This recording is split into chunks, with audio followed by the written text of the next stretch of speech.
Hi everyone, this is Ahad the CPA, and today I'm here to show you guys how to file the beneficial ownership information form, which is something that's mandated by FinCEN.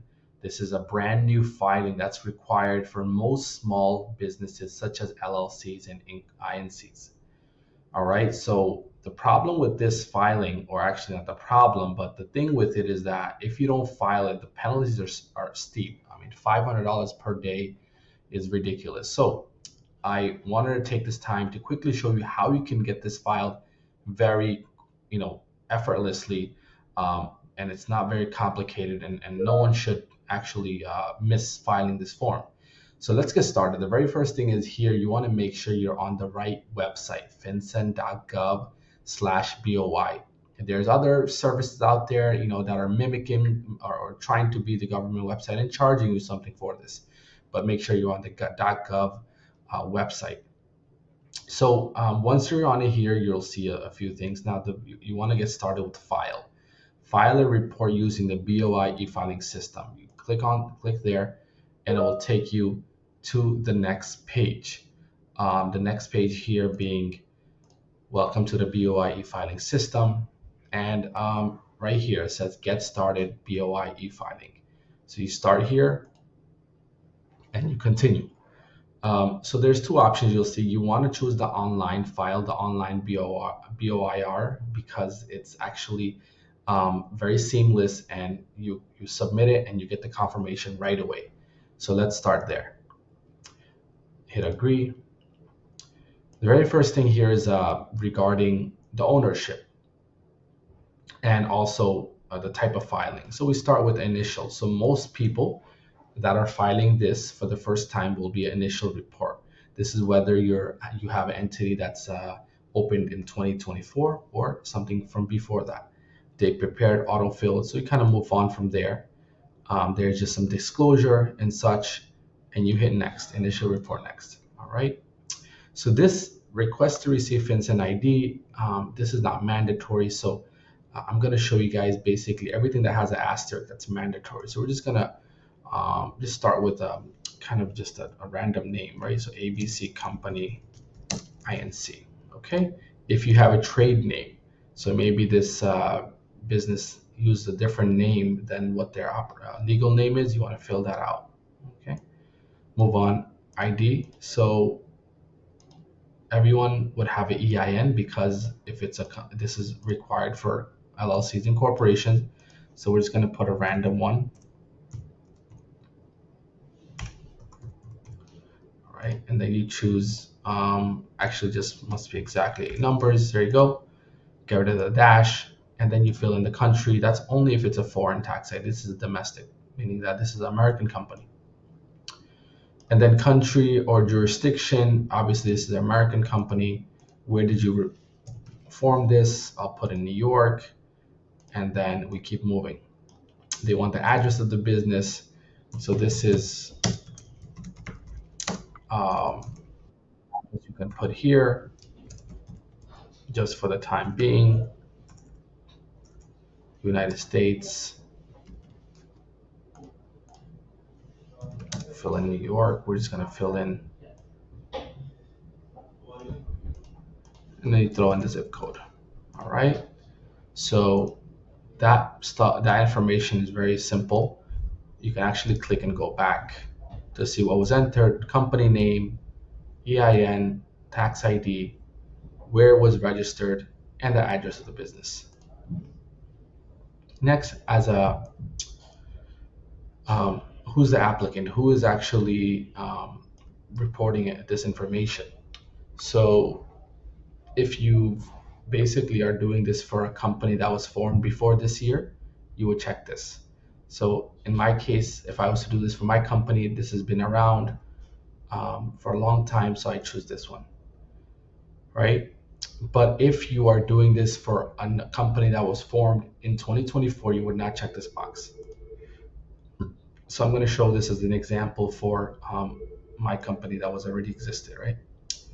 And the FinCEN ID, again, is not mandatory. You move on. And then all this information becomes wiped out here.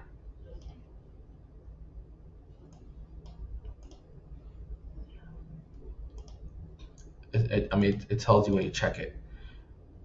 All company applicant will be cleared. Disabled, do you wish to continue? Yes. So this is, you're good. Actually, when you click this box, you don't have to fill out any of it. You move to next, and then you fill out who is the owners of this company, right? So last name, right? I'll just put in date of birth, and they want the address of the owner. So let's just put an address right now. That's if you have your business from home, then you will, it would be the same address. Or if you want to put the business address, you can, but it should be your residential address. And then they want your ID. So we're just gonna fill in some random numbers just to keep moving forward. Where is your ID? So you would just choose, and then you have to upload the document. So for now, we are just going to, you have to upload something, or it won't, I'm just going to upload something just to kind of move forward. But this information, this page is very simple. They just want the owner. Who is the owner of the business? You don't even have to provide your social security number. Simply just a driver license, something like that. Move next.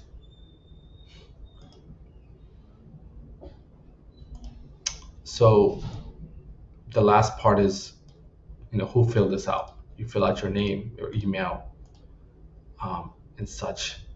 And then you check this box. Well, actually, you can't even check it until you do it. So let's just do it. All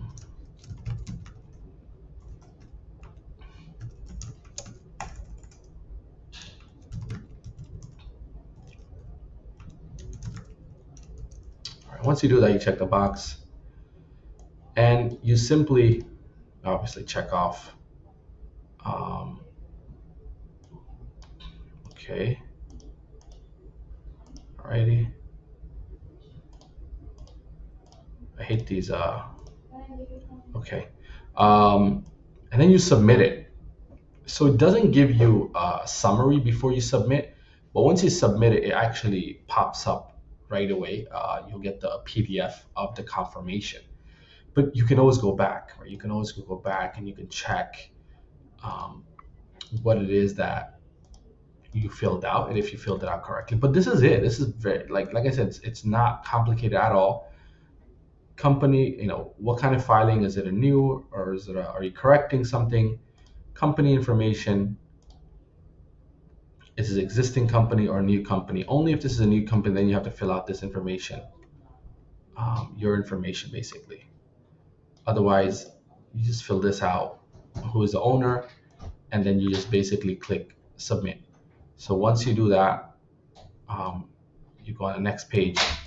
Again, you just review it, and then you're done. And then you just save this confirmation.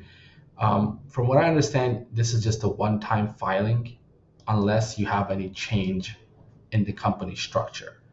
Change being you need to correct something, you need to add a new owner, and so on and so forth. So when you go into this form and you have to update something, you do it as is. So that is it, guys. Feel free to let me know if you have any comments or questions. But at the time being, this is how you submit a BOI form. Thank you, and I'll see you guys in another video.